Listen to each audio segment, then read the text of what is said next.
हरे कृष्णा। तो यहाँ पर विजयनगर नाम ही है जहाँ पर विजय प्राप्त होती है। सो यहाँ पर भक्तों को भक्ति में भी विजय प्राप्त करनी चाहिए। और भगवान का एक उत्सव है, इसका नाम है विजयदशमी। तो मैं आया तो मुझे स्मरण हो रहा था विजयदशमी। यहाँ पर विजयदशमी भगवान ने किस प्रकार बुराई पर अच्छाई की जीत, हर वर्ष हम दशहरा विजयदशमी मनाते हैं। तो हम जिस स्थान में रहते हैं ना, उस स्थान की भी महिमा को मालूम होना चाहिए, क्योंकि जब तक हमें महिमा नहीं मालूम होती तब तक हम उसके प्रति शरणागत नहीं होते। अगर भगवान की महिमा मालूम हो तो भगवान के प्रति शरणागत होते, स्थान की महिमा मालूम हो तो स्थान के प्रति शरणागत होते, गुरु की महिमा मालूम हो तो गुरु के प्रति शरणागत होते हैं। लेकिन हम शरणागत क्यों नहीं होते? क्योंकि हमें किसी की भी महिमा मालूम नहीं। मान लीजिए कोई व्यक्ति आपके सामने खड़े हैं और बोला जाए कि बहुत अच्छे व्यक्ति, इनको शरणागत हो जाओ, हो जाओगे? नहीं हो। बोले जाए ये भारत के प्रधानमंत्री हैं, अरे अच्छा, तो फिर तुरंत सारा समाज शरणागत हो जाएगा, क्योंकि वो प्रधानमंत्री। तो पहले क्या पता चला? उनकी महिमा मालूम पड़ी। तो महिमा मालूम पड़ने के बाद में अपने आप में ही शरणागति होती है। तो देखिए, चैतन्य चरितामृत, श्रीमद् भगवत गीता, श्रीमद् भागवत, ऐसे 3 मुख्य ग्रंथ जिसे लेकर के हम आधार बिंदु बना के प्रचार करते हैं। तो चैतन्य चरितामृत में एक बहुत सुंदर प्यार है, मेरे पीछे आपको बोलना है सबको। बोलिए, ताते कृष्ण भजे, ताते कृष्ण भजे, करे गुरु सेवन, करे गुरु सेवन, माया जाल छूटे, माया जाल छूटे, पाए कृष्णेर चरण, पाए कृष्ण चरण। अभी बोलेंगे इसको मधुर। चैतन्य चरितामृत का अर्थ है इसमें चैतन्य महाप्रभु के चरित्र का अमृत भरा हुआ। किसी चीज में अमृत भरा हो तो कितना आनंद आता है। हनी, शहद, कितना आनंद होता है। कोकोनट वाटर, बहुत आनंद होता है। वैसे आनंद से गाना है इसको। भक्ति अगर बर्डन है तो भक्ति नहीं है, वो क्रिया है। भगवान ने कहा भजताम प्रीति पूर्वकम। भगवान का भजन कैसे होना चाहिए?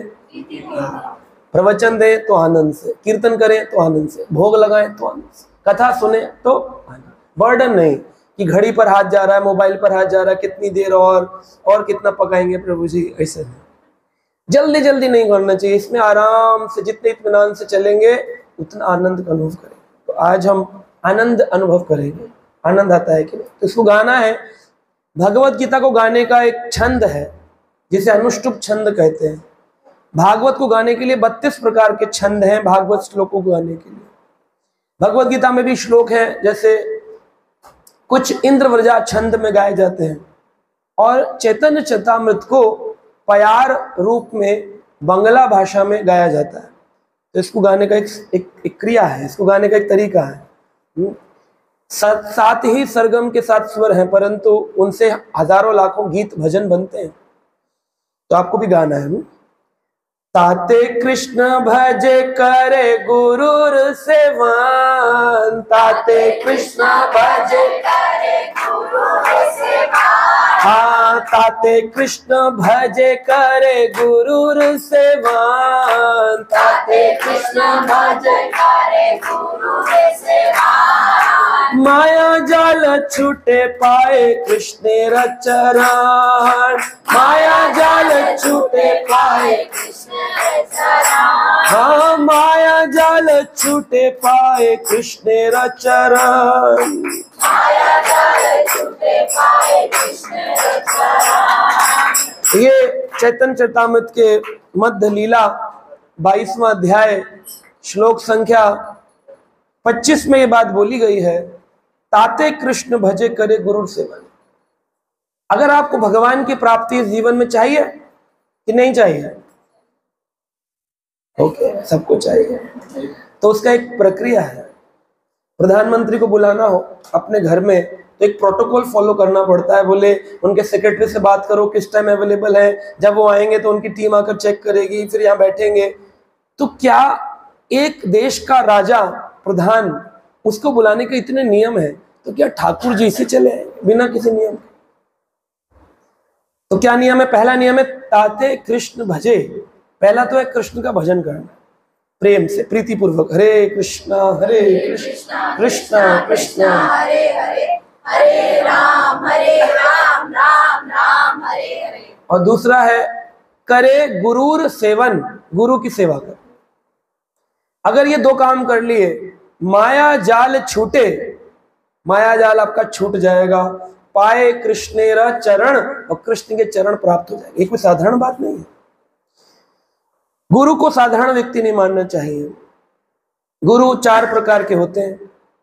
पहले प्रकार के गुरु हैं जिनको कहते हैं चैत्य गुरु। क्या कहते हैं? दूसरे होते हैं जिनको कहते हैं पद प्रदर्शक गुरु। तीसरे होते हैं जिनको कहते हैं शिक्षा गुरु। और चौथे प्रकार के होते हैं जिनको कहते हैं दीक्षा गुरु। तो पहला कौन है? चैत्य गुरु। भगवान हृदय में बैठ करके वही चैत्य गुरु के रूप में हमें गाइड करते हैं। करना क्या है जीवन में? जब कोई व्यक्ति जिसका कोई गुरु अनुगत नहीं है, उसके जीवन में कोई गुरु नहीं है, तो उसको ठाकुर जी से प्रार्थना करनी चाहिए, हे कृष्ण, आप मेरे जीवन में कोई ऐसा व्यक्ति भेजिए जो मेरी प्रेरणा का स्रोत हो, जिसके स्पर्श मात्र से, जिसके संग मात्र से मेरा जीवन आपके चरणों के प्रति प्रीति प्राप्त करे। तो इस प्रकार से जीवन में गुरु की इच्छा जब जागृत करेंगे तो कृष्ण कृपा से जीवन में गुरु की प्राप्ति होगी। तो चैत्य गुरु भगवान अंदर बैठे बैठे गाइड करते हैं। गंदा काम मत करो, चोरी करनी हो तो मन में आता है ना, ये काम गलत है, बोलते हैं कि नहीं? कौन बोलता है? वो गुरु तो है नहीं जीवन में, कौन बोल रहा है?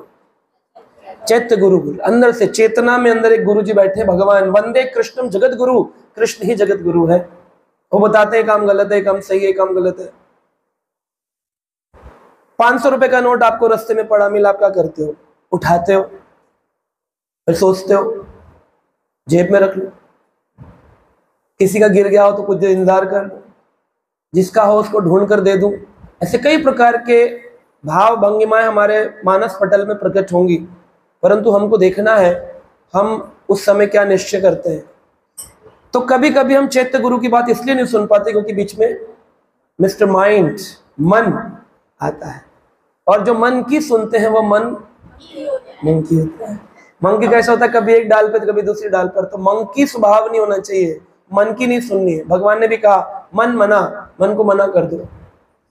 भगवान कह रहे मन को मना करो, मैं तुम्हारी नहीं सुनूंगा। और मन मना, ठाकुर जी में अपना मन लगाओ। मव भक्तो, मेरे भक्त बनो, मध्याजी माम नमस्कुरु, मुझे नमस्कार करो, मेरी पूजा करो। ये भगवान चाहते हैं। तो चैत्य गुरु की जब हम नहीं सुनते हैं तो चैत्य गुरु देखते हैं कि इसका मन तो है लेकिन ये भी आगे बढ़ नहीं रहा है, तो फिर चैत्य गुरु एक पथ प्रदर्शक गुरु के रूप में आपके जीवन में आएंगे। तो पथ प्रदर्शक गुरु आएंगे और वो आपको गाइड करेंगे। देखो कंठी पहन लो, किसी भी स्थान पे मृत्यु हो जाएगी अगर गले में कंठी हुई तो जैसे पालतू पशु के गले में अगर पट्टा बंधा हो तो उसको एमसीडी के लोग नहीं पकड़ते हैं, यह जानकर कि ये किसी का पालतू है। लेकिन जिसके गले में कंठी नहीं है, इसका मतलब है ये अभी विष्णु कृष्ण का पालतू, अभी ये आवारा है। अब आवारा को तो कोई भी एमसीडी गाड़ी उठाकर ले जाती, कोई कुछ बोलता नहीं, उठाकर कोई जंगली इलाकों में फेंक देते हैं। तो जिसके गले में कंठी नहीं उसको भगवान क्या मानते हैं? आवारा पशु। वहां शरणागत जीव, ये कंठी शरणागति का भाव है। इसलिए जब तक दीक्षा ना हो तब तक 2 राउंड की कंठी, मतलब राधा और कृष्ण की शरणागति। और जब दीक्षा हो जाए तो 3 राउंड की कंठी क्यों पहनते हैं?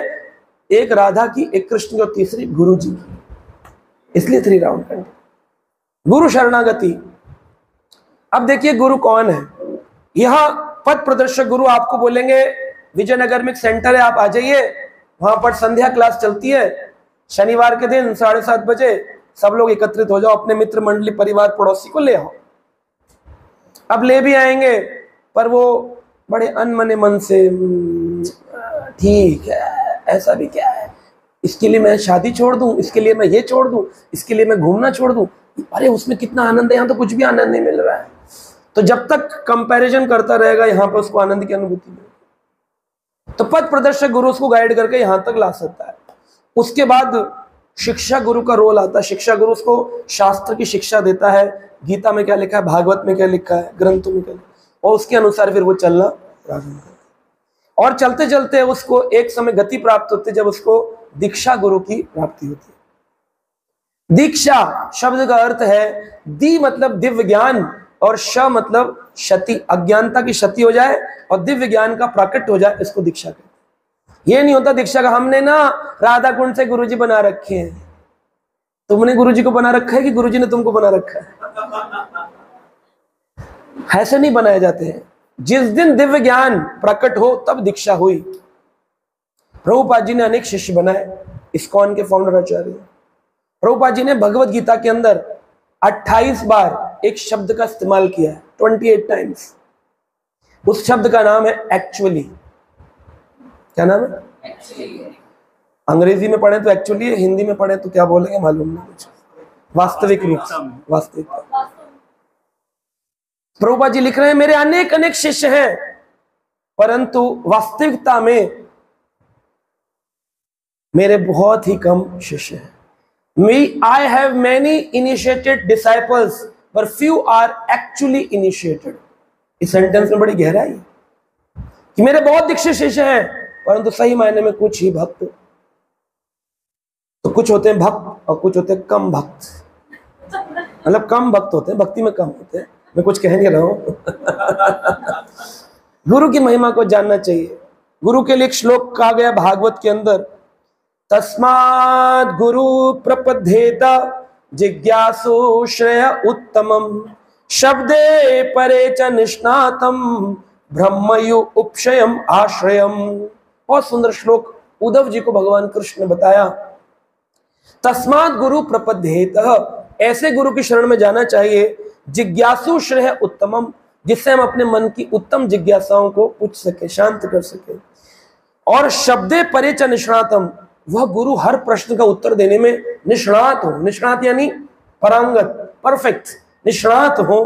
ब्रह्म पुण्य उप आश्रयम, ऐसे उप आश्रयम का मतलब है उस भक्त की शरण में चले जाना चाहिए, ऐसे गुरु की शरण में जाना चाहिए। क्योंकि गुरु में और भगवान में कोई भेद, यस्य देवे परा भक्ति यथा देवे तथा गुरु। यस्य देवे परा भक्ति, एक चीज है संसार की अपरा और एक है परा। हम लोग कौन सी शक्ति, अपरा या पराशक्ति?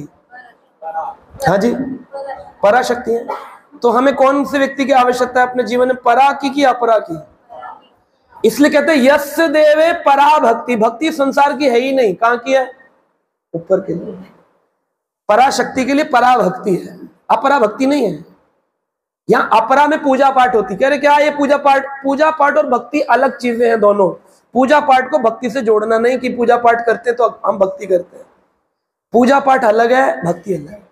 भारत में आपको 99% लोग पूजा पाठ करते मिल जाएंगे। यहां तक कि मुसलमान लोग भी क्या पढ़ते हैं? नमाज। कहते हैं ना 5 वक्त की नमाज अदा करते हैं। क्या मतलब होता है? एक मुस्लिम व्यक्ति मुझे बता रहे थे, बोले जी नमाज शब्द का अर्थ है नमः अज, जो मैं प्रभु, अज यानी कि वह प्रभु जो अजीत है उनको अज कहते हैं, और नमः यानी जिनको हम नमन करते हैं। तो नमाज कोई उर्दू वर्ड नहीं है, नमाज एक संस्कृत शब्द है। नमः अज, जिसके आगे हम शरणागत होते हैं, है ना? तो इस प्रकार से हम जब जाएंगे तो देखेंगे सनातन धर्म सभी धर्मों के ऊपर सबसे बड़ा प्रकाष्ठा प्राप्त किए उत्कृष्ट धर्म है। इसके ऊपर और कोई धर्म एग्जिस्ट नहीं करता। तो हमको एक ऐसे व्यक्ति की जरूरत है, यस्य देवे परा भक्ति, जो हमें परा उस संसार की भक्ति प्रदान करे।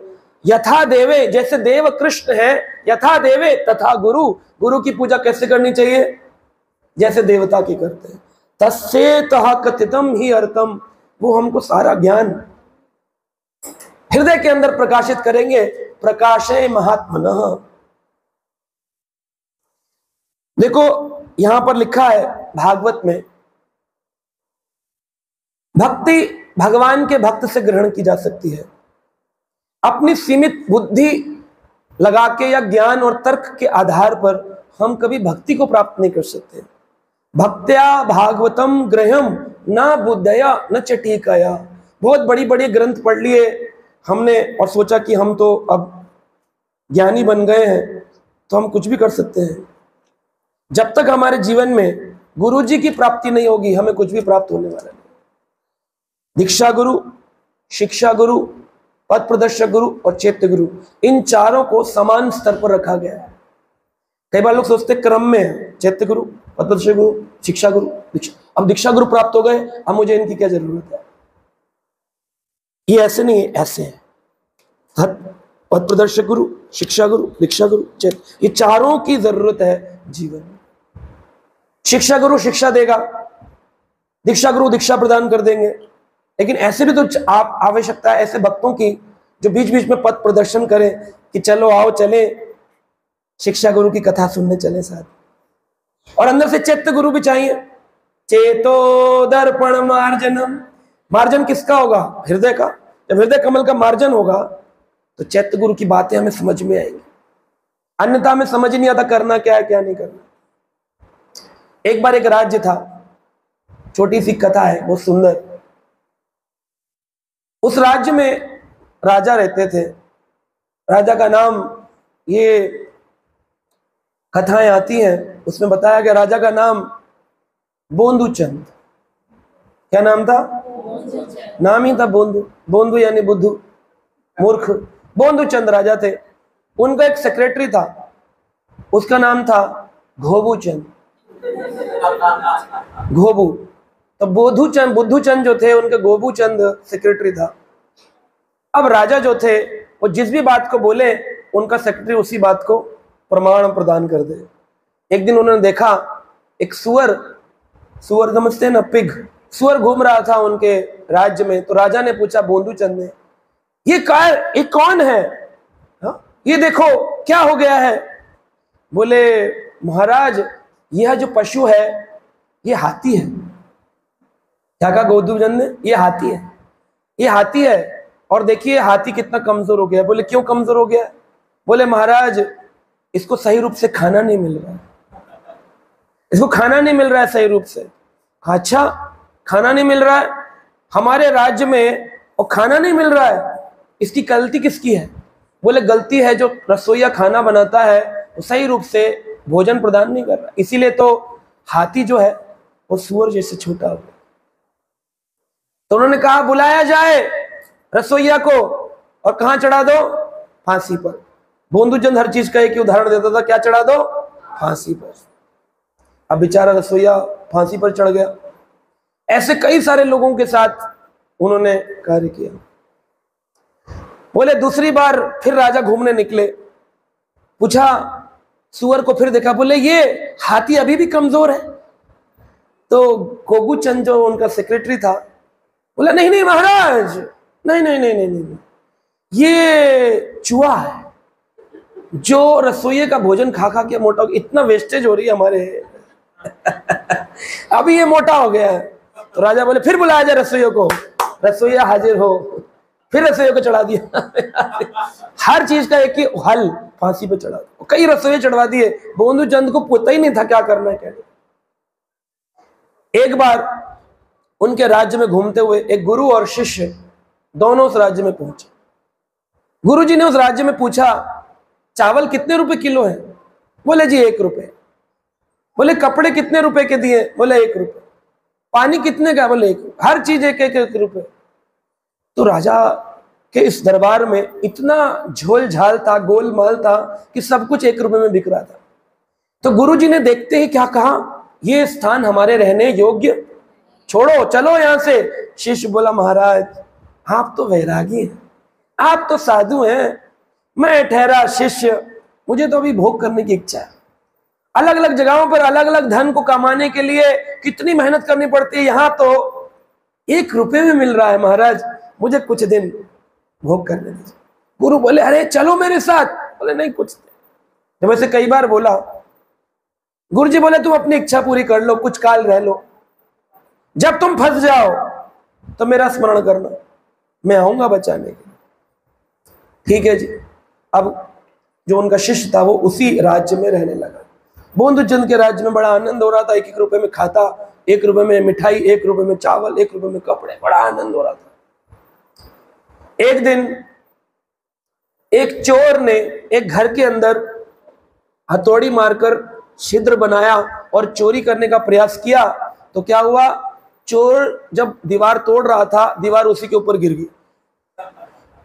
दीवार गिर गई तो चोर को पेश किया गया राज्यसभा में। कहा देखिए देखिए महाराज, ये चोर है और ये चोरी कर रहा था। तो चोर को तो दंड नहीं दिया। सोच रहे हैं हमारे राज्य में कि ऐसे भी घर हैं जिनकी दीवार गिरने से एक व्यक्ति मर गया, तो किसने बनाई ये दीवार? तो ढूंढने लग गए, जैसे आजकल की पॉलिटिकल पार्टी क्या करती है। एयरपोर्ट का फ्लाईओवर गिर गया, ऊपर का ब्रिज गिर गया, तो ये नहीं सोच रहे कि गिर गया किसको कष्ट हुआ, क्या चोट लगी, क्या सोच रहे किसने बनाया था। बीजेपी गई थी कांग्रेस ने बनाया, कांग्रेस गई थी बीजेपी ने बनाया, वो कहते उनकी फोटो देखा, वो कहते तो हल नहीं ढूंढते हैं, एक दूसरे के ऊपर दोषारोपण करते। तो उस राज्य में वही हुआ, उन्होंने कहा ढूंढो ढूंढो किसने बनाया ये दीवार को जिसके कारण एक चोर की मृत्यु हो गई। तो बुलाया गया जिसने दीवार बनाई थी, मिस्त्री ने। कहा देखिए मैंने तो कोई गलती नहीं करी, मैंने तो यथारूप जितना लगा सकता था उतना सीमेंट लगाया। मुझे तो लगता है मिट्टी और सीमेंट जो लगाया गया ना उसके मलबे में ही प्रॉब्लम था। तो आप क्या करिए, उस व्यक्ति को बुलाइए जिसने ये मिट्टी दी। मिट्टी वाले को बुलाया गया, बोले तुमने कैसी मिट्टी कैसा सीमेंट दिया? कहा मेरी कोई गलती नहीं है महाराज, ईंट ही कच्ची थी। ईंट बनाने वाले को बुलाया जाए। ईंट बनाने वाला बोला देखिए असली बात यह है कि ईंट भी किससे बनती है? मिट्टी से बनती है। तो लकड़ी का जो खांचा है ना, ये जो बना ये सही नहीं था, इसकी परत पतली थी, इस कारण से ईंट पक्की नहीं बनी, कच्ची बन गई। तो आप लकड़हारे को बुलाइए। लकड़हारे को बुलाया गया। लकड़हारा बोला जी मेरी क्या गलती? बोले तुमने कच्चे सांचे क्यों दिए? अगर तुम मोटा सांचा देते तो मोटी ईंट बनती, फिर मोटी मिट्टी लगती, फिर मोटी दीवार मिस्त्री बनाता, चोर नहीं मरता। राजा को खुश होना चाहिए था, चोर मर गया, और दुखी हो रहा है एक व्यक्ति मर गया, और ढूंढ रहा है उल्टा कारण कि किस कारण से। लकड़हारा पकड़ा गया, चढ़ा दो फांसी पर। एक ही निर्णय हमारे राज्य में, फांसी पे चढ़ाया था तो एक फंदा था जिसमें सभी राजा लोग चढ़ाया करते थे, जो भी दंड का हदकार होता था। जब चढ़ाने लगे तो देखा कि उस लकड़हारे की गर्दन बहुत पतली है और फंदा बहुत मोटा है। तो बोले महाराज गर्दन बहुत पतली है, फंदा बहुत मोटा है। तो राजा बोले फंदे को छोटा कर दो, इसको चढ़ाओ फांसी पर। तो जो बुंदू चंद का जो गोबू चंद सेक्रेटरी था बोला महाराज आपके पिताजी कह के गए हैं फंदा छोटा नहीं हो सकता, एक फंदा बन गया, उसी फंदे के अनुसार व्यक्ति चढ़ना चाहिए। अच्छा पिताजी नाराज होंगे? बोले हाँ। तो खोजो एक आदमी जिसकी गर्दन इस फंदे के अनुसार।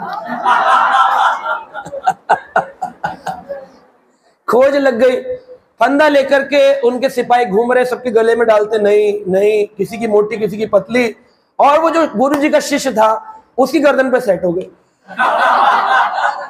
बोले इसको उड़ाओ, चढ़ाओ फांसी पर, उसको फांसी पर। अब वो जब फांसी पर ले जा रहे थे तो उसको स्मरण आया गुरुजी ने क्या कहा था, ये जगह रहने लायक, चलो चलो छोड़ो इस संसार को। तो जब जा रहा था तो जोर जोर से क्या चिल्लाया, गुरुजी। क्या चिल्लाया? गुरुजी चिल्लाया। तो गुरुजी ने कहा था, वादा किया था, गुरु दिव्य पुरुष होते हैं, तुरंत उसकी इच्छा अनुसार गुरुजी वहां पर प्रकट हुए। गुरुजी आए, गुरुजी ने क्या बात है? शिष्य, हाँ गुरुजी मुझे फांसी पर चढ़ा रहे हैं। क्या बात हो गई राजा?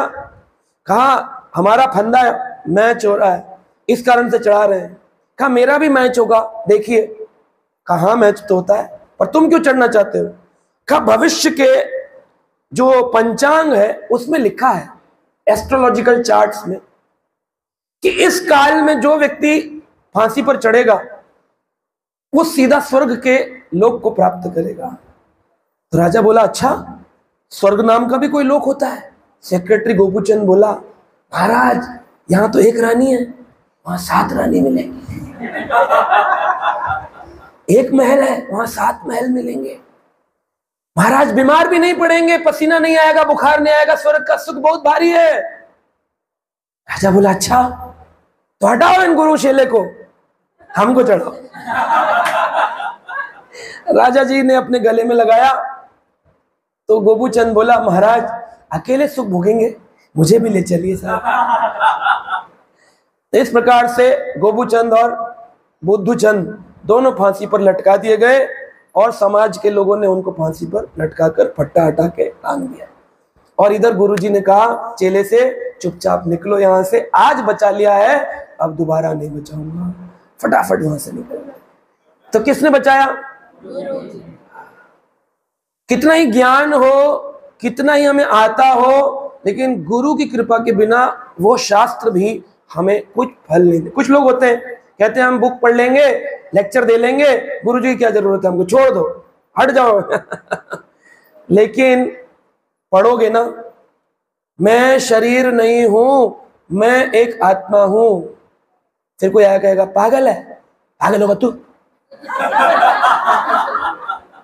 अभी क्या पढ़ा था, मैं शरीर नहीं हूं, लेकिन पागल किसको बोला? समझ में आया उसको? कितना सुंदर सेंटेंस, सिंपल है, मैं शरीर नहीं हूं, मैं पागल है तू। मेरा नाम मैं, तेरा नाम तू, बता पागल मैं कि तू? फंस जाएंगे। क्यों फंस जाएंगे ऐसे चक्रों में? क्योंकि हमें गुरु का अधिकार है। हरे कृष्ण जप रहे, दीक्षा हो गई, फिर हरे कृष्ण जप रहे, कह रहे आप क्या कोई मंत्री नहीं है, ये कोई मंत्र है हरे कृष्ण? पहले जो हरे कृष्ण जप रहे हैं और दीक्षा के बाद जो हरे कृष्ण जप रहे हैं, उसमें भेद आता है। क्या भेद है? गुरु अधिकार प्रदान कर, एक शब्द है आज याद कर लीजिएगा, अधिकार। क्या है? अधिकार। हमारे यहाँ जब दीक्षा दी जाती है ना, तो उसमें कई लोगों के नाम के पीछे लगाया जाता है अधिकारी। अधिकारी का मतलब है गुरु अब तुम्हें भक्ति करने का अधिकार प्रदान करा है। बिना परमिशन नो एडमिशन, बिना परमिशन। हाँ, आप ग्रंथ खरीद लाओगे, गीता प्रेस गोरखपुर के भी हैं, इस्कॉन के भी हैं, चांदनी चौक में किताबें मिलती हैं। गीता सालों साल से लोगों के घर में थी, लेकिन किसी के दिल में, हृदय में गीता प्रकट नहीं हो रही है, भगवान समझ नहीं आ रहे हैं। कृष्ण भगवान 16,108 शादी करते हैं, तो मैं भी 10-15 करूंगा, इसी में लगे हुए हैं।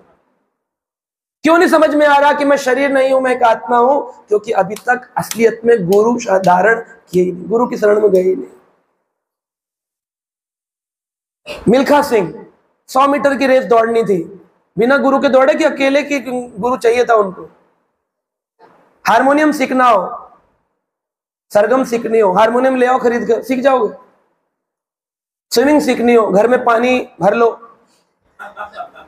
टैंक में नाली बंद करके बाथरूम में भर लेते हैं लोग और तैरते रहे। क्यों जरूरत है गुरु की? गुरु आपको उन्हीं अधिकार प्रदान करते हैं और ऐसे सूत्र बताते हैं जिन सूत्रों से आपको भगवान की प्राप्ति होती है। कैसे व्यक्ति को गुरु बनाना चाहिए? कहते हैं भगवान भागवत में 10वें स्कंद के 80 अध्याय में 34 नंबर श्लोक में कह रहे हैं, मैं कृष्ण, भगवान की भाषा है, जो सर्व प्राणियों की आत्मा हूं, ब्राह्मण कुल में जन्म इंद्रिय निग्रहण से उतना प्रसन्न नहीं होता हूं जितना गुरु की सेवा से प्रसन्न होता हूं। कौन बोल रहे हैं? फिर से बोलिए मेरे पीछे, मैं कृष्ण। पढ़ सकते हैं, इसका प्रमाण में कोई प्रमाण के बिना बात नहीं करता हूं। 10वां स्कंद 80 अध्याय श्लोक संख्या 34, भगवान कृष्ण कह रहे हैं, बोलिए मेरे पीछे, मैं कृष्ण जो सर्व प्राणियों की आत्मा हूं, तपस्या, ब्राह्मण कुल में जन्म,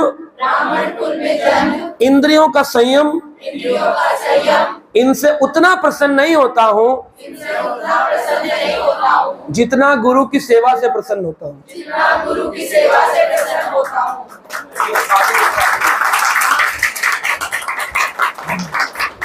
ना अहम इज्जया प्रजितभ्याम तपोस अश्मेन वा तुष्यंत सर्वभूतात्मा गुरु शुश्रूषा यतः।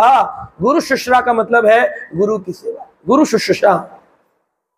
ना अहम इज्जया, लोग लगे ओम जय जगदेव स्वामी जय जगदेव।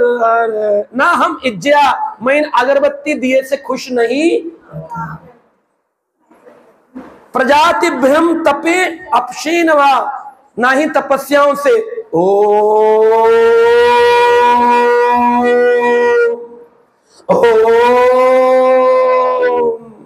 तपस्या से खुश नहीं होता। ना इज्जया प्रजातिभ्यम तपसो अपशेन वा तुष्यंत सर्वभूतात्मा गुरु शिष्य यतः। जितना मैं गुरु जी की सेवा से प्रसन्न। इसलिए व्यक्ति को अपने जीवन में येन केन प्रकारेण अपना मन गुरु जी के चरणों में समर्पित करना चाहिए।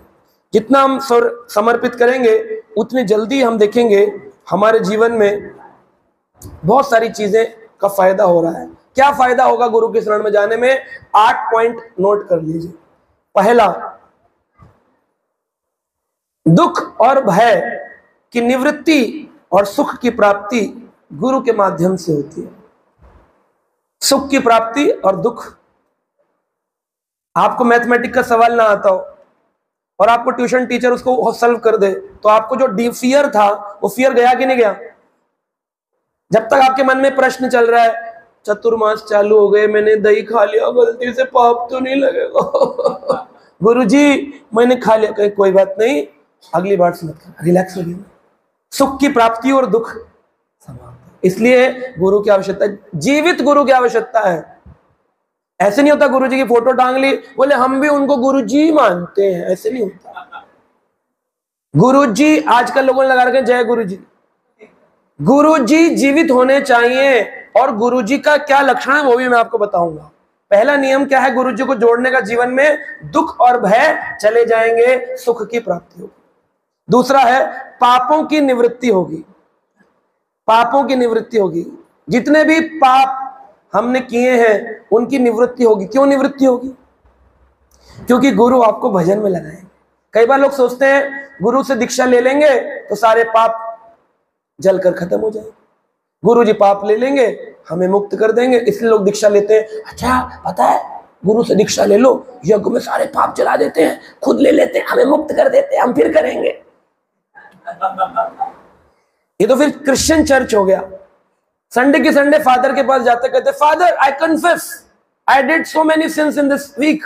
फादर कहते by the mercy of mother Mariam and Jesus Christ you are free from your sin and Jesus is crucified because of the sin, now you are liberated my son, go. And then he go, and Monday को फिर क्या करता है? भागवत में कहा गया कुंजर स्नानम, कुंजर यानी हाथी। हाथी आता है, नहाता है, पानी लेता है, खूब जल डालता है, जल डाल करके जब किनारे आता है वहां मिट्टी होती है उसको भी भरता है, पाउडर डाल देता है अपने। बाकी मनुष्य देखेंगे अरे मूर्ख है क्या, इतने जल से स्नान किया फिर मिट्टी से कीचड़ बना लिया अपने शरीर पर। तो उसके जीवन में गुरु नहीं, गुरु की आवश्यकता है। पापों की निवृत्ति कैसे करते हैं गुरु? भजन में लगा के। दीक्षा करती है दिव्य ज्ञान का प्रकट होना, अज्ञानता की क्षति होना। वो आपको कहेंगे from now onward you have to chant 16 rounds of Hare Krishna mahamantra. तो हरे कृष्ण महामंत्र आपके पापों की निवृत्ति कर, समझे? तीसरा है शास्त्रों के गूढ़ मर्म ग्रहण करने हेतु। शास्त्रों के गूढ़ मर्म, गहरे गहरे विषय हैं भागवत के, समझ ही नहीं आएंगे गुरु जी के बिना। अब देखिए ऐसे कई सारी चीजें हैं जो हमने अपने गुरुजनों से सीखा। बहुत सारे विषय हैं, चर्चा करें तो बहुत, मुझे तो आदत है 7-7 दिन 4-4 घंटे रोज बोलने की, पर मैं गहरे विषय में नहीं जाऊंगा, घुस गया तो फिर निकलना मुश्किल होता है। तो गुरु जी गहरे विषयों का ज्ञान प्रदान करते हैं। जैसे कल एक भक्त ने मुझसे प्रश्न किया, बोले प्रभु जी जड़ भरत जो थे, मैं कल एक प्रोग्राम में था तो वो प्रश्न पूछ रहे थे मेरे से गुड़गांव में। तो प्रश्न पूछा उन्होंने कि भरत महाराज पूरी पृथ्वी के राजा थे, एक हिरण से आसक्त हो गए और अगले जन्म में उनको हिरण बनना पड़ा, आपने सुना है? तो हिरण बनने के बाद उनको अपनी गलती का एहसास हुआ। क्या गलती थी जिसके कारण वो हिरण बने? कि जब उन्हें पता था कि मुझे आसक्ति हो गई है तो उनको अपने गुरु के पास जाकर इस बात को रिवील करना चाहिए था कि गुरुजी मुझे ना शावक से प्रेम हो गया और आप मुझे इससे बचाइए, कहीं ऐसा ना हो कि मेरा अगला जन्म पशु जन्म हो जाए। उनको ज्ञान था, तभी तो 50 साल की आयु में सब कुछ छोड़कर जंगल में गए तपश्चर्या करने। तपश्चर्या करते वक्त उनकी आसक्ति हिरण में हो गई, शावक में, छोटे हिरण में, और उसकी इतनी आसक्ति हो गई कि अंतकाल में उसका स्मरण करते शरीर छोड़ा तो उनको अगला जन्म हिरण का। तो जब हिरण बने तब उनको स्मरण आया। तो कई बार लोग पूछते हैं भाव के स्तर से कैसे कोई गिर सकता है? हम तो अभी अनर्थ निवृत्ति के स्तर पर भी नहीं आए।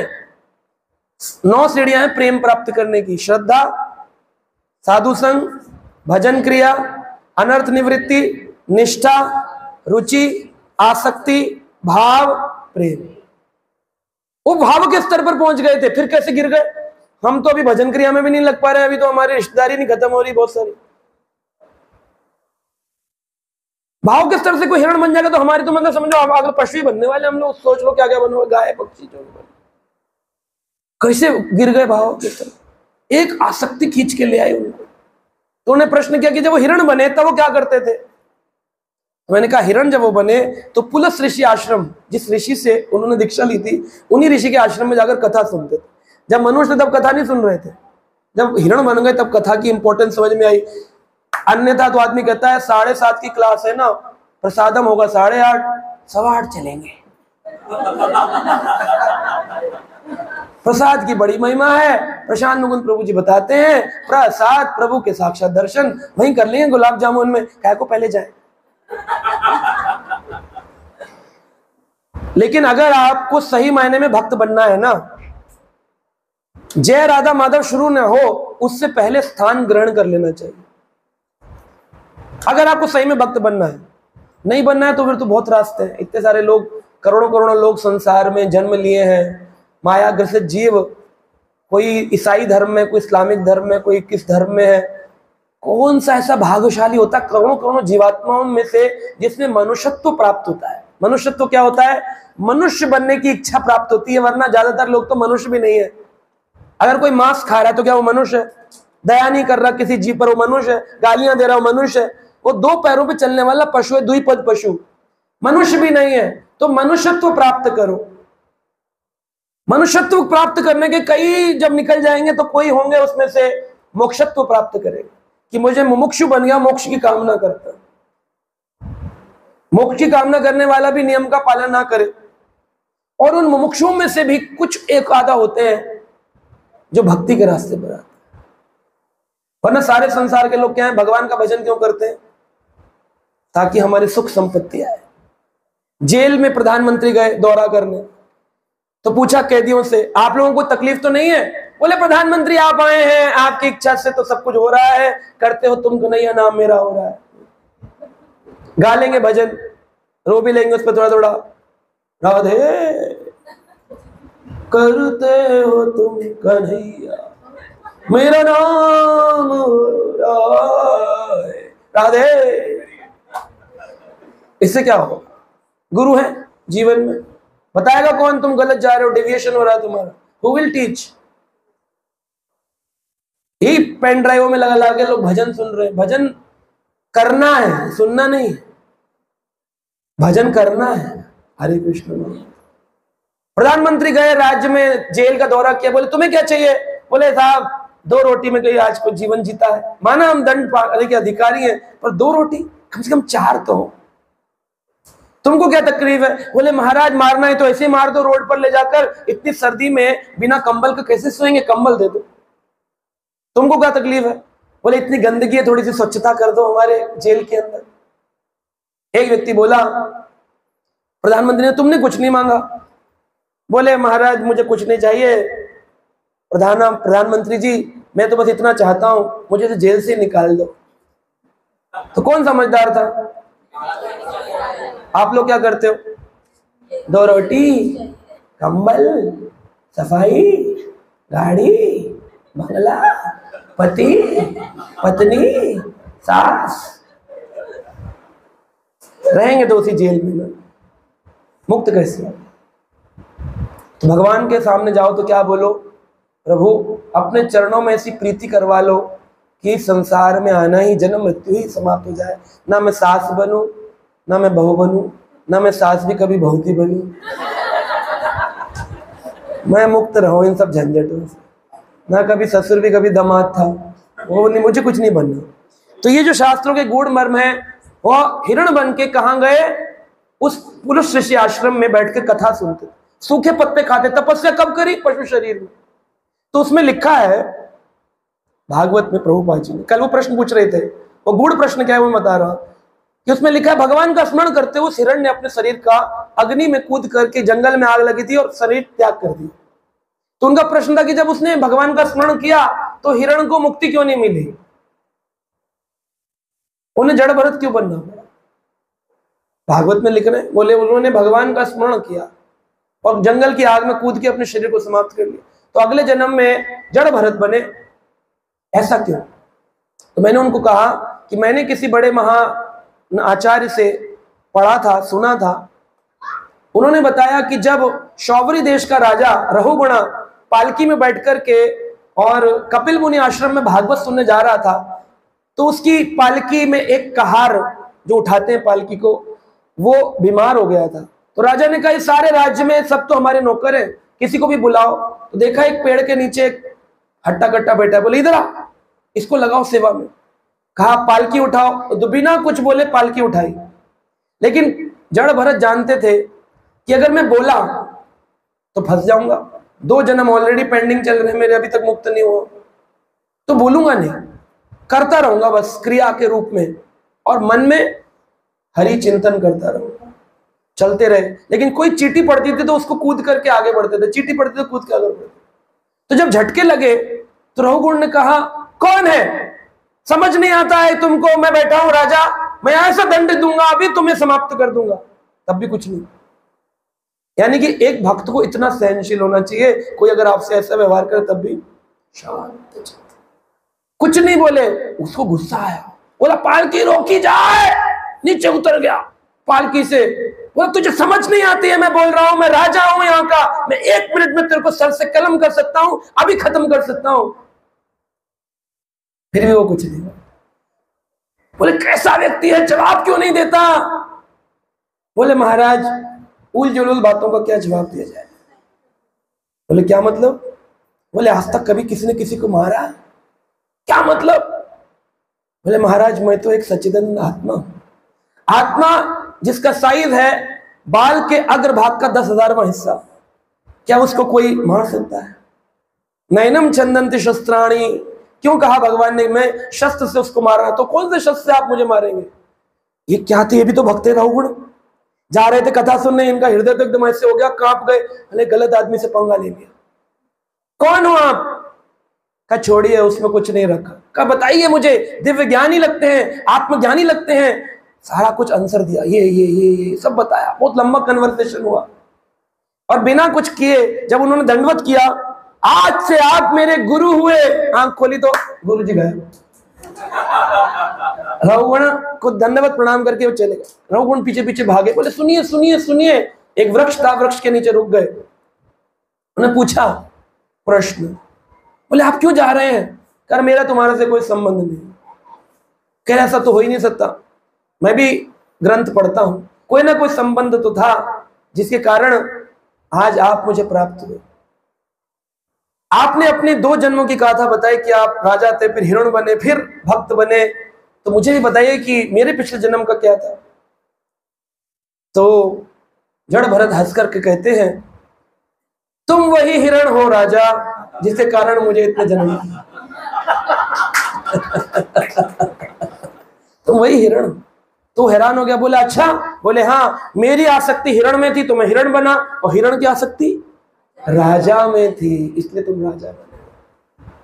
का मैं राजा, मैं हिरण बन के भी मुक्त हो सकता था, लेकिन क्योंकि मेरे कारण तुम इस राज्य में आए थे, तो भगवान ने मुझे पुनः जड़ भरत बनाकर भेजा है, ताकि मैं तुम्हारी मुक्ति का स्रोत बनकर तुम्हें मुक्त करके फिर मुक्त हूं।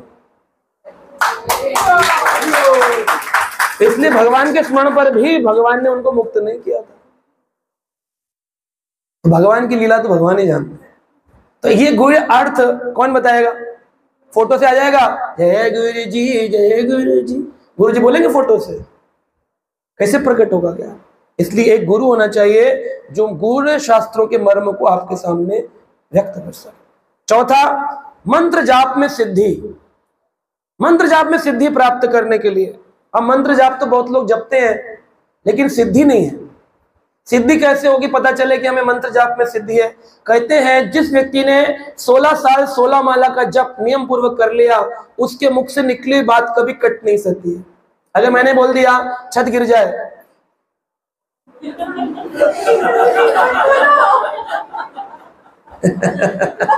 मैं बोल नहीं रहा हूं, मैं सिर्फ बता रहा हूं, इसलिए नहीं गिरी। वैसे मैं इतना सिद्ध हूं भी नहीं।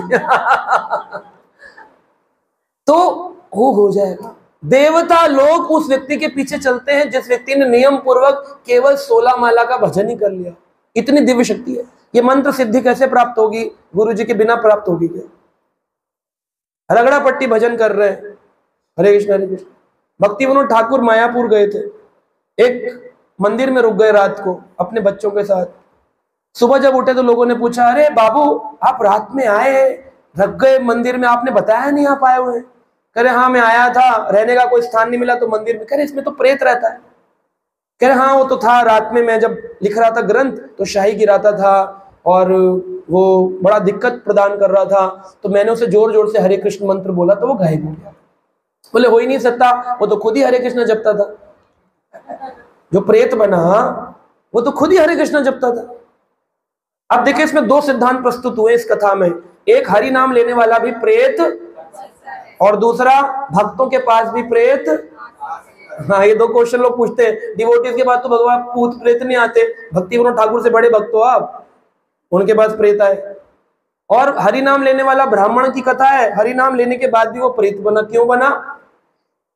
क्योंकि वो हरि नाम तो लेता था लेकिन उसके जीवन में कोई गुरु नहीं था और सारे नियमों का वो भंग करता था। मदिरा पान, चाय कॉफी, प्याज लहसुन, सारे नियम तोड़ता था। लेकिन हरे कृष्णा कृष्णा कृष्णा हरे हरे राम राम राम हरे। अब क्या फर्क हो गया? बोले हरि नाम तो तार देता है ना प्रभु जी। पापी तापी यथा छीलो हरि नाम उद्धारी लो। पापी हो तापी हो, हरि नाम तो उद्धार करता है, फिर हरि नाम क्यों नहीं उद्धार किया? उसका प्रश्न आना चाहिए मन में। हरि नाम लेने वाला व्यक्ति वैकुंठवासी बनेगा, ये निश्चित है। लेकिन वैकुंठ कौन जाएगा? भजताम प्रीतिपूर्वकम। तो प्रीतिपूर्वक भजन हुआ नहीं तो वैकुंठ तो जाएगा नहीं। तो कहते हैं जिसका भजन अधूरा रह गया तो शुचिनाम श्रीमताम गेहाम योगाम वष्ट उपजायते। शुचिनाम श्रीमताम गेह में वो घर में आएगा, तो यानी उसको किसी भगवान के घर के बच्चे बन के आना चाहिए। उसमें भी आ नहीं सकता क्योंकि मदिरा पान कर रहा है। मदिरा पान करके तो नर्क में जाना चाहिए, पर नर्क जा नहीं सकता क्योंकि हरिनाम कर रहा है। हरिनाम करने वाले को वैकुंठ नहीं मिल रहा, पृथ्वी पर जन्म नहीं मिल रहा, नर्क नहीं मिल रहा, तो कम से कम पुण्य रूप में स्वर्ग तो जाना चाहिए। स्वर्ग के लिए उसने कोई पुण्य नहीं किया, वो तो पापी आदमी था। अब नर्क जा नहीं सकते, स्वर्ग जा नहीं सकते, पृथ्वी पे आ नहीं सकते, वैकुंठ जा नहीं सकते, ब्लॉक चारों रास्ते क्या बनेंगे? डिवोटी बनने के बाद भी प्रेत। साधारण नहीं सिद्धि प्राप्त करना हरिनाम, ये केवल और केवल गुरु कृपा से, गुरु कृपा से प्राप्त होता है। आप सोचो रगड़ा पट्टी माला करता रहूंगा टेढ़ी मेढ़ी, हरे कृष्णा, मोबाइल पे देख लूंगा, टीवी पे देख लूंगा, गाड़ी पे चला लूंगा, सब कुछ कर लूंगा, मैं तो हरि नाम लेता था, वह भी लेता था, प्रेत में। हरि नाम की सिद्धि गुरु की महिमा से। गुरु की महिमा क्या है? गुरु सिद्धि कैसे देते हैं? गुरु से जब बार बार मिलोगे तो दंड देंगे वो। तुम सही से माला नहीं कर रहे हो, सीधे बैठकर कर नहीं करते हो, कमर सीधी क्यों नहीं करते हो, सुबह मैंने देखा तुम चल रहे थे, गुरु टोकेंगे। तो उनके टोकने से हमारा हरिनाम सीधा होगा, तो हरिनाम जब सीधा होगा हरिनाम की सिद्धि प्राप्त हो जाएगी। अब गुरु ही नहीं है, जीवन में फोटो में टांग रखे हैं और हम मजे से सो रहे हैं इसी कमरे में, तो गुरु जी फोटो से निकल कर तो बोल नहीं रहे, तो क्या कहें? ये सिद्धि नहीं है, क्यों? गुरु नहीं। तो इसलिए गुरु हमें जप की सिद्धि भी प्रदान करते हैं। पांचवा, अहंकार का खंडन। क्या करते हैं गुरु? अहंकार का खंडन करते हैं। शिष्य में दीक्षा लेकर के, ज्ञान लेकर के, गीता के 4 श्लोक याद करके मेरे जैसे मायाबद्ध जीवों को क्या हो जाता है? अहंकार। अहंकार में हम लोग भर जाते हैं और गुरु फिर आते हैं और जब गुरु खंडन करते हैं। एक बार ऐसे ही हुआ, मैंने ना एक श्लोक पढ़ा भागवत का, बड़ा सुंदर एक श्लोक है भागवत के अंदर। लिखा है कि कौन व्यक्ति भगवान को जल्दी प्रसन्न कर सकता है। तो एक श्लोक है, मैं बताता हूं आपको, बड़ा सुंदर। तो उसको जब मैंने पढ़ा तो मेरे मन में एक प्रश्न उठ गया कि ये श्लोक तो हमारे मंदिर में कभी बोला नहीं जाता है, लगता है शायद भागवत सही से पढ़ते नहीं है हमारे गुरु लोग।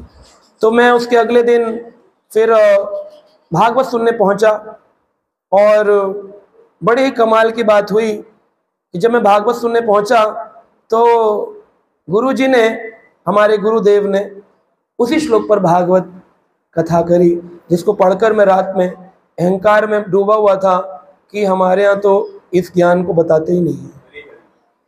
तो बड़ा एक सुंदर श्लोक है, मैं ढूंढ रहा हूँ। उसमें बताया गया है कि भगवान कितनी जल्दी आशु कीर्तन करने से भगवान बड़े प्रसन्न हो जाते हैं। जनयति आशु वैराग्यम, बड़ा सुंदर एक श्लोक है।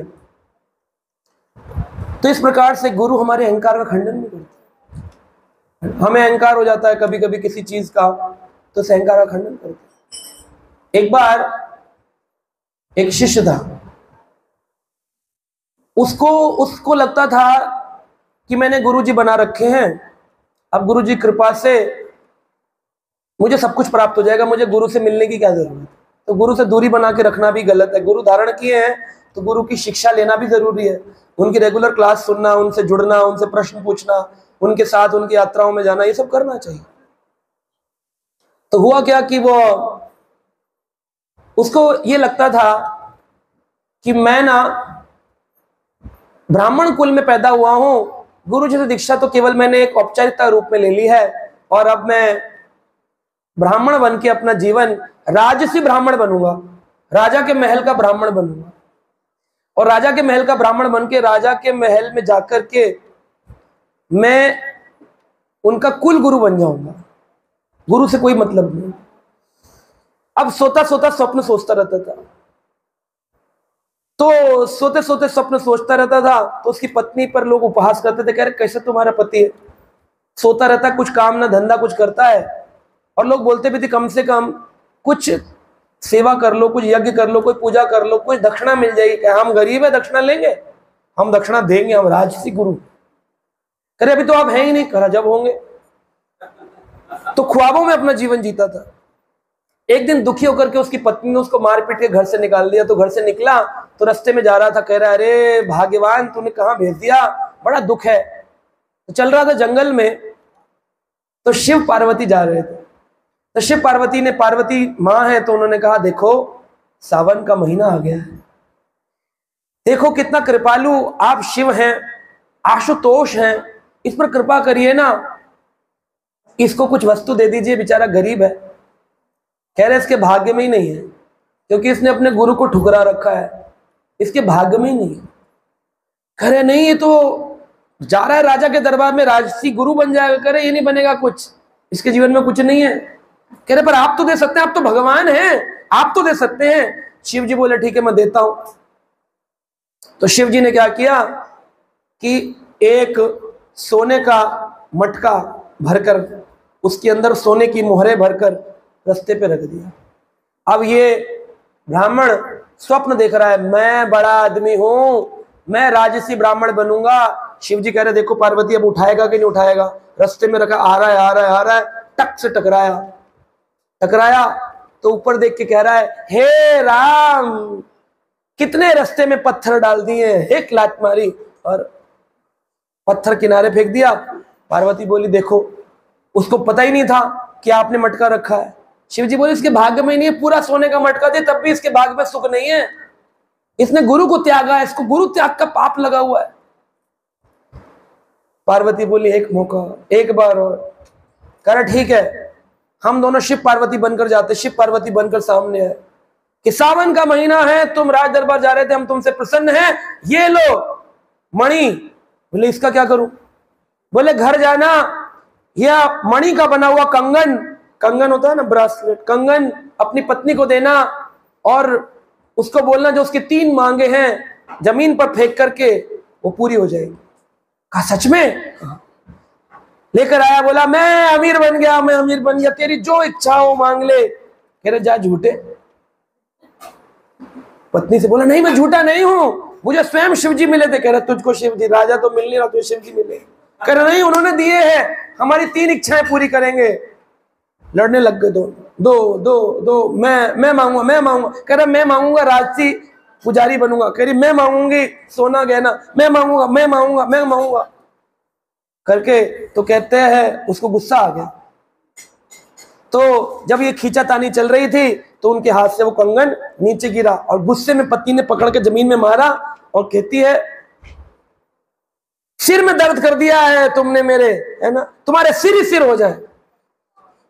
तो तुरंत देखते देखते क्या वो सारे गांव के लोग एकत्रित हो गए, उसके 1 सिर 2 सिर 3 सिर 4 सर 5 सर 6 सर 10 सर 15 सर सर ही सर हो गए, हजारों सर हो गए। सारे लोग हैरान, इतना पतला दुबला सा ब्राह्मण और उसके चारों इतने सारे सर। कह रहा ये क्या कर दिया देवी, मुझसे गलती हो गई, मुझसे गलती हो गई। कंगन उठाया फिर फेंका, इनके सारे सर हट जाए। सारे हट गए, एक एक करके वो भी हट गया जो था ओरिजिनल। अब बिना सिर का व्यक्ति कैसे दिखे। अब घबरा गई, ये क्या हो गया, सारा गांव हंस रहा था। उसने फिर जमीन पे मारा, कहती है इनका जैसे थे वैसे हो जाए। वैसे हो गया। जब वो ठीक हो गया तो बोले ये क्या किया तूने दुर्भाग्यशाली, देख तूने कंगन लेकर के 3 वरदान मिले फिर भी तेरे पास सुख नहीं आया, धन नहीं आया। तब उनको समझ में आया इस कारण से सुख नहीं मिला, ब्राह्मण ने गुरु से दीक्षा लेकर गुरु को भूल गया था। भगवान भी चाहेंगे सुख देना तो भगवान भी नहीं दे पाएंगे। गुरु विरोधी को भगवान भी भक्ति नहीं दे सकते हैं। भगवान कहते हैं अहम भक्ता पराधीनो, मैं तो भक्तों के हृदय में रहता हूं। तुम्हें भक्ति चाहिए तो किससे मिलेगी, भगवान से कि भक्त से? भक्त से। तुम्हारा हृदय सदा गोविंद विश्राम, भजन गाया है। तुम्हारे हृदय सदा गोविंद विश्राम। भक्त के हृदय में कौन रहते हैं? गोविंद रहते हैं। और आपको गोविंद चाहिए तो कहां मिलेंगे? भक्त की सेवा करने से। यही बात जब प्राप्त होती है तब अहंकार का खंडन होता है। छठी चीज होती है भगवान कृष्ण व कृष्ण प्रेम की प्राप्ति। आपके जीवन का लक्ष्य क्या है? आप लोगों के जीवन का लक्ष्य क्या है बताइए, क्या है आपके जीवन का लक्ष्य? कृष्ण प्रेम की प्राप्ति। अभी कृष्ण मिल गए तो कृष्ण प्रेम मिलेगा कि नहीं मिलेगा? हाँ या ना? कितने लोग कहते हैं हाँ कृष्ण मिले तो कृष्ण प्रेम मिलेगा? हाथ खड़ा करिए। अरे खड़ा तो करिए हाथ। हाँ या ना? कृष्ण मिलेगा या आपको? मान लो एक कृष्ण है, आपने ऑल्टर में आरती गाई, गौरा चांदेर आरती का शोभा, भगवान कृष्ण प्रकट हो गए। अब आपको कृष्ण प्रेम मिला कि नहीं मिला? मिला कि नहीं मिला? हाँ या ना? क्यों नहीं मिला? क्यों नहीं मिला? भगवान तो आ गए, मटेरियल सेंस तो खत्म कर देंगे, पराशक्ति है।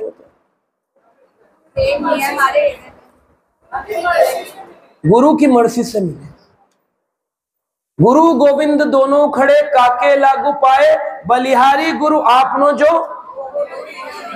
ऐसे गुरु जी के शरण में मत जाना जो शिव जी दियो बताए, दुर्गा दियो बताए, निराकार दियो बताए, गोविंद दियो बताए, उन्हीं के पास जाना। वही गुरु है असली, बाकी सब तो आप जानते। हरे कृष्ण।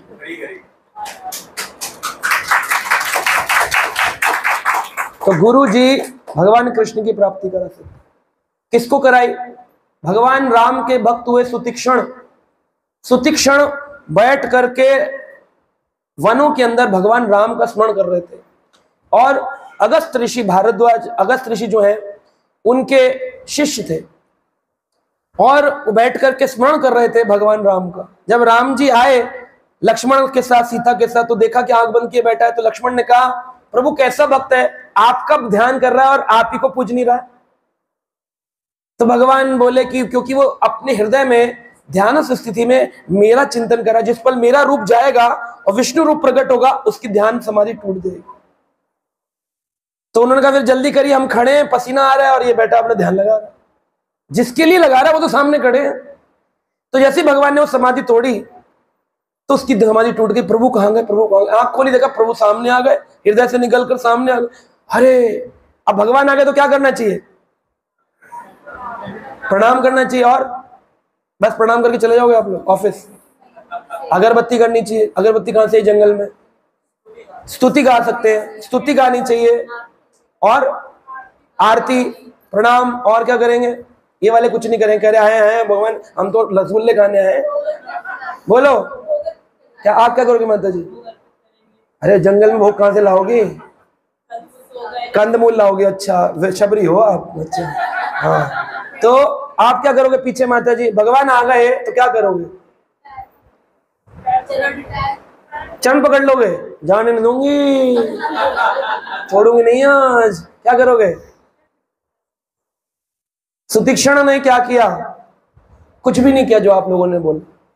वो उठा और अपने गुरुजी के आश्रम पर भागता हुआ चला, बोला गुरुजी गुरुजी गुरुजी, आपने मुझे कहा था प्रभु की प्राप्ति ध्यान समाधि से होगी, मैंने प्रभु का नाम स्मरण का नाम जब समाधि करी तो आज भगवान राम मुझे प्राप्त हुए। गुरुजी आपकी जय हो, गुरुजी आपकी जय हो।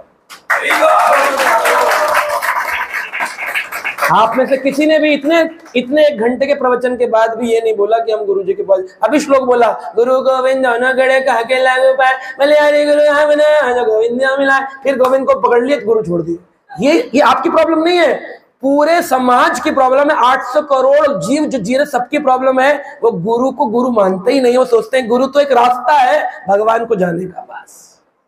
फिर गा रहे रोज सुबह, क्या गाते हैं? वंदे गुरु श्री चरणारविंदम साक्षात हरित्वेन समस्त शास्त्रे, गाते हैं ना। फिर भी गुरु छोड़ दिया, आप लोग भोग आरती अर्पित, जबकि इन सबकी कोई वैल्यू नहीं भगवान की दृष्टि में। भगवान को क्या चाहिए? भगवान ने क्या बोला? ना हम इज्जया, पहला श्लोक बोला था, फिर इज्जा करने बैठ गया अगरबत्ती ले। सुन नहीं रहे हो आप लोग, अप्लाई नहीं कर रहे हो उसी ज्ञान को। अभी बोला ना इज्जया, फिर भी इज्जा करी आपने, पूजा करी उनकी, वही किया आपने, क्योंकि आपकी कंडीशनिंग है। हमें मालूम है भगवान आएंगे ये सब करना चाहिए, ये तो स्कूलों में सीख लिया, फिर यहाँ क्यों आए इस्कॉन में? यहाँ ये सीखना है, शास्त्र का गूढ़ रहस्य है, गुरु को शरणागति।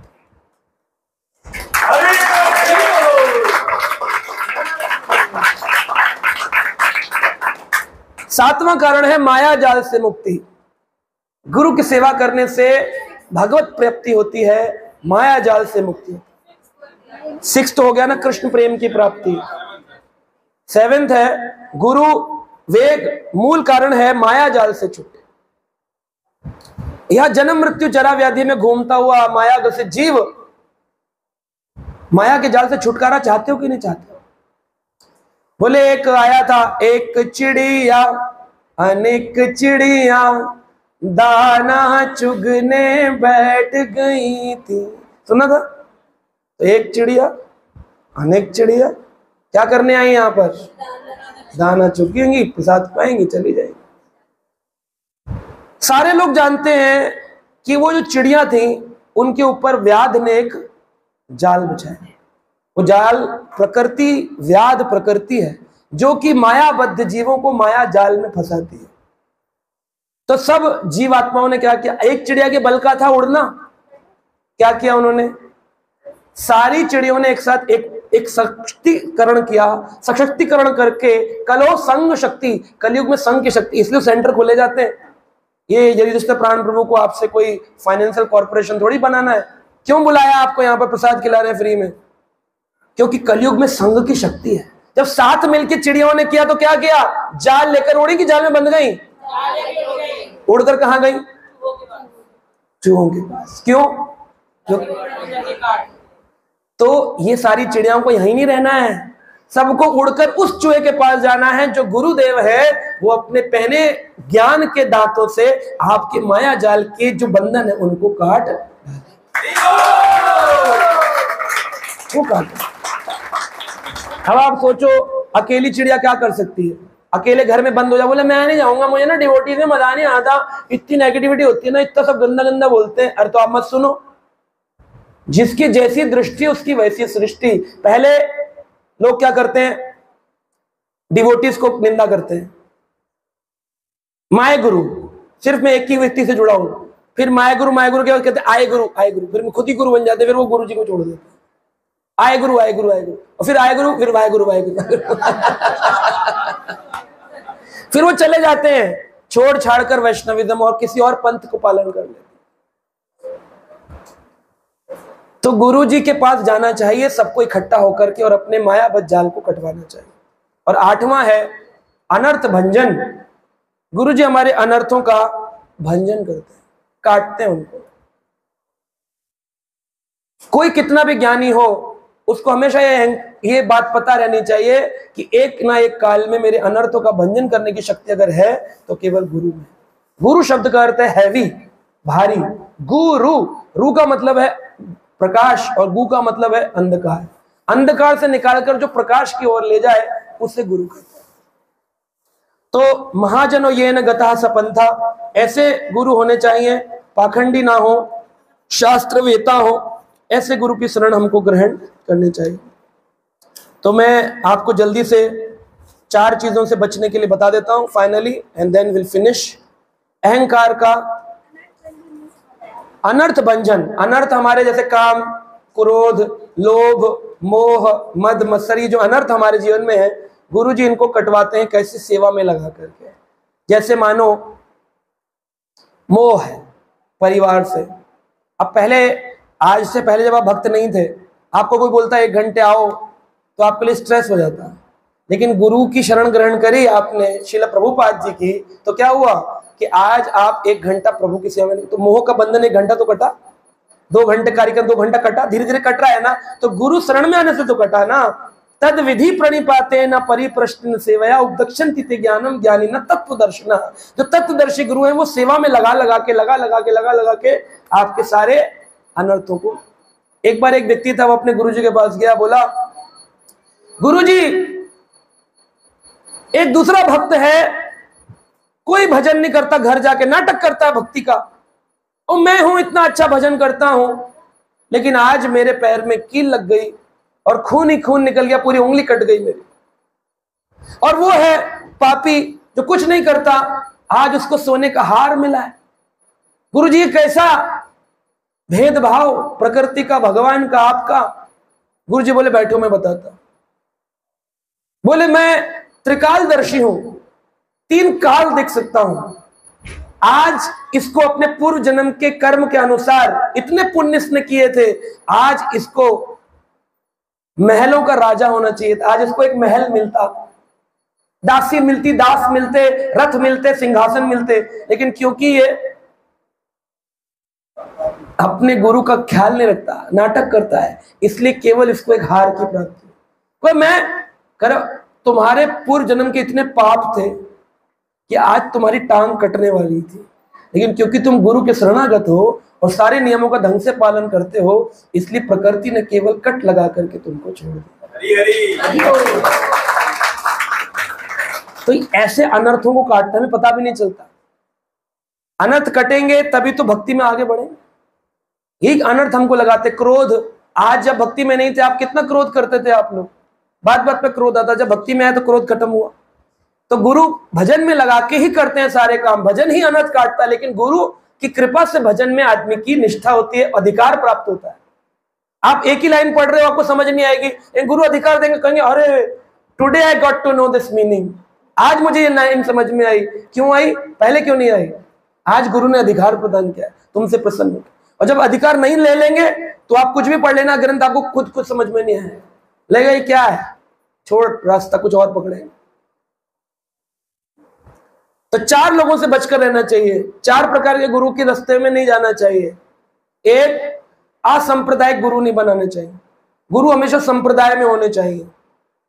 दूसरा, ढोंगी व्यक्ति को गुरु नहीं बनाना चाहिए। ढोंगी गुरु नहीं होता, ढोंगी व्यक्ति होता है, गुरु कभी ढोंगी नहीं होता और ढोंगी कभी गुरु नहीं होता। इसलिए ढोंगी गुरु नहीं होता, ढोंगी व्यक्ति को गुरु नहीं बनाना चाहिए। ढोंगी कौन होते हैं? जिनके आचार में और प्रचार में अंतर होता है, बोलते कुछ और है, करते कुछ और है, उनको ढोंगी कहते हैं, मिथ्याचारी। तीसरे प्रकार के होते हैं जिन्हें धर्म ध्वजी कहते हैं, धर्म की ध्वजा धारण करते हैं। हम, मेरे घर पे आए थे एक बार, जय श्री राम, झंडा लगाइए महाराज। मैंने कहा लगा दीजिए झंडा तो, लेकिन बैठे थोड़ी देर में रामायण पर चर्चा करूंगा आपसे। मैंने कहा कि राम जी का नाम राम क्यों पड़ा? क्या इतना हमको नहीं मालूम, इतना हमको नहीं मालूम। मैंने कहा आप ही तो गुरु जी हैं। गुरु जी तो है झंडे वाले गुरु जी, झंडे वाला राम का नाम राम क्यों, ये हमें मालूम नहीं। तो राम जब नाम ही नहीं जान रहे तो जय श्री राम किसका नारा चिल्ला रहे? कैसे भी करके प्रधानमंत्री तक हमारी आवाज पहुंच जाए, हम भी हैं आपके साथ, जय श्री राम। तो उनका लक्ष्य क्या, आश्रय वस्तु क्या है? प्रधानमंत्री या भगवान? तो हम किस भाव से पुकार रहे प्रभु को मालूम है, उनसे बड़ा छलिया कोई नहीं। आज प्रधानमंत्री ने राम मंदिर की स्थापना कर दी तो लोगों ने अपने नए विषय बना दिए। और उनको वहां वोट नहीं दिया, है ना। तो इस प्रकार से हम देखेंगे धर्म ध्वजी को गुरु नहीं बनाना चाहिए। जो धर्म की ध्वजा धारण करता है पर धर्म के नियमों का पालन नहीं करता। और चौथा मायावादी। मायावादी वो होता है जो अपने आप को परमात्मा घोषित करता है, कह रहे मैं तुम सबको माया से मुक्त कर दूंगा। बोलो मेरे साथ, अहम ब्रह्मस्मि। क्या बोलो? मैं ही ब्रह्म हूं, अहम ब्रह्मस्मि। अहम ब्रह्मस्मि बोलिए। क्या आप हैं ब्रह्म? हाँ है, बिल्कुल। आप ब्रह्म यानी आत्मा है और पर ब्रह्म नहीं है, पर ब्रह्म कृष्ण है। लेकिन अहम ब्रह्मस्मि कहने का तात्पर्य होता है हम ही पर ब्रह्म है। इस जगह वो गड़बड़ हो जाता है। शब्द गलत नहीं है वेदों का। अहम ब्रह्मस्मि का मैं एक आत्मा हूं, बिल्कुल सही। अहम ब्रह्मस्मि में एक आत्मा हूं। पर अहम ब्रह्मस्मि कहने का भाव क्या है? अहम पर ब्रह्मस्मि, मैं ही पर ब्रह्म। तो गुरुजी से पूछो, गुरुजी आप शिक्षा दे रहे हैं कि अहम ब्रह्मस्मि, मैं ब्रह्म हूं, तो आप तो ब्रह्म बन गए होंगे। जो ज्ञान दे रहे हैं वो तो ब्रह्म बन गए होंगे। और जब ब्रह्म बन गए तो उनको भूख प्यास नहीं लगनी चाहिए। उनको तो भूख प्यास नहीं लगनी, ब्रह्म बन गए हो तो उनको तो टॉयलेट नहीं जाना चाहिए। पर वो प्रवचन के दौरान बुजुर्ग ब्रह्म उठते हैं और फिर कहते हैं कहाँ गए गुरुजी? बोले टॉयलेट गए। बोले अभी तो कह रहे थे हम ब्रह्म मैं भगवान। भगवान टॉयलेट जाते हैं? आपने सुनी भागवत के 12 स्कंदों में कृष्ण की टॉयलेट लीला? पर ब्रह्म को टॉयलेट जाना पड़ता है क्या? मलमूत्र विसर्जन करना पड़ता है? तो ये ब्रह्म कैसे हैं जो मलमूत्र विसर्जन करते हैं, वेंटिलेटर पे भी जाते हैं और पाइप भी जोड़ते हैं? ब्रह्म कैसे? यह जीव है जो भगवान का दास था, दास है और दास ही। ये मायावादी लोग सिखाते हैं, बोलो सो हम। क्या बोलो? सो अहम। जैसे तुम वैसे हम, सो हम। अभी माया में कैप्चर है, बोलते बोलते माया हट जाएगी, सो हम, फिर हम भी भगवान बन जाएंगे। ये कितने भगवान हो जाएंगे? 800 करोड़ भगवान घूम रहे हैं पृथ्वी पर, सो हम। तो ऐसा एक मायावादी गुरु का चेला भक्त को मिला, बोला क्या तुम सो हम करते हो? हम कोई भगवान के अंश हैं, तुम्हें मालूम नहीं? गीता में भगवान कहते हैं ममेव अंश हो, मेरे अंश हो। तुम कहते हो कि हम ही भगवान है, ये गलत है, ऐसा नहीं कहना चाहिए, अपराध है। कह रहा देख मैं अपने गुरुजी की बात तो नहीं टाल सकता, मैंने मंत्र लिया है सो हम, सो हम। कह रहा अच्छा टाल नहीं सकता, कम से कम जोड़ तो सकता है? कह रहा जोड़ सकता हूं। कहते हैं जैसे ताजमहल के आगे लगाते the Taj Mahal, Ashoka the great के आगे अशोका द ग्रेट, तो दा लगा दो। कहा दा लगा दूंगा तो क्या हो गया? दा सोहम, दा सोहम, दा सोहम। अब गुरु जी के वहां बैठा था शिविर में, गुरु जी ने कहा दासोहम, तू दास नहीं है, तू ब्रह्म है। कहा गुरु जी मित्र मेरा लंगोटिया यार है बचपन का, मैं उसकी बात काट नहीं सकता हूं। कहा काट नहीं सकते हो, जोड़ तो सकते हो। बोला तो बोल दो सा, सा क्या जोड़ दो? सा जोड़ने से क्या होगा? सदा सोहम, सदा सोहम। मैं सदा से ही ब्रह्म हूं, परभान हूं। भाई माया में गिर गया, सदा सोहम, सदा सोहम। शिष्य मिला वैष्णव भक्त, अरे फिर पलट गया, सदा सोहम। अरे तू भगवान नहीं है, भगवान का दास है। कह रहे देख अब गुरु जी का मन तो मैं काट नहीं सकता। कह रहे काट नहीं सकता, जोड़ तो सकता है। कह रहे क्या जोड़ू? कह रहे फिर दा जोड़ दे, तो क्या हो गया?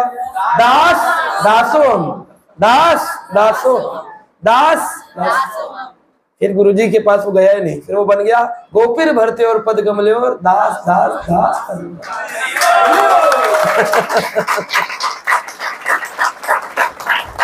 तो इसलिए गुरु तत्व बड़े ध्यान से, नकली लोगों को गुरु नहीं बनाना चाहिए। गुरु कौन है? शास्त्र में निष्णात होने चाहिए। ब्रह्म श्रोत्यहम निष्ठम, उन्होंने अपने गुरु के प्रति शरणागति करके श्रवण किया हो और शास्त्र में पारंगत हो, हर प्रश्न का उत्तर दे सके। ऐसे व्यक्ति की शरण में जाने से आपके भी सद्मार्ग की प्रगति होती है, नहीं तो दुर्गति दुर्गति और दुर्गति। हरि हरि, हरे कृष्ण।